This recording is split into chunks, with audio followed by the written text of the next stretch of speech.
In this video, we are going to continue working with creating families and creating extrusions. This time we're going to focus on using the blend. So we're already within our family creation mode just as a generic model. And we can see that here's our reference point that we've already established. So if we come in and next to the solid extrusion, we then have a solid blend.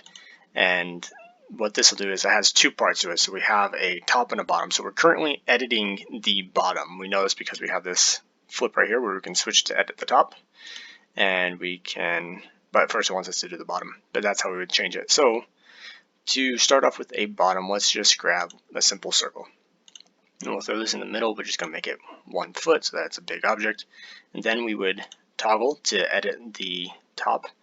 And here, let's just grab a inscribed polygon and let's set it to 12 sides because that gives us a lot of angles.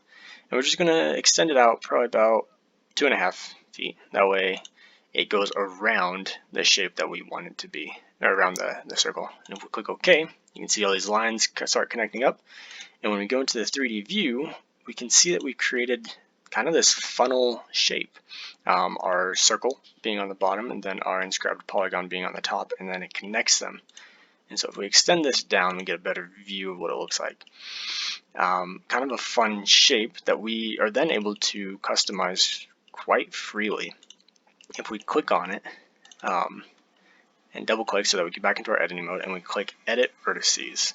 So we can see that from the circle to the polygon, these vertices are attached, coming down to these 2 points right here. And so you have a couple commands up in the left corner that allow you to adjust the twist and the shape, but we can even just simply go through and select there, deselect there, select there, deselect there, select there, and we just kind of circle this around. We can now look at the shape. And you see that it has a slightly peculiar twist to it. We hit those ones and that one.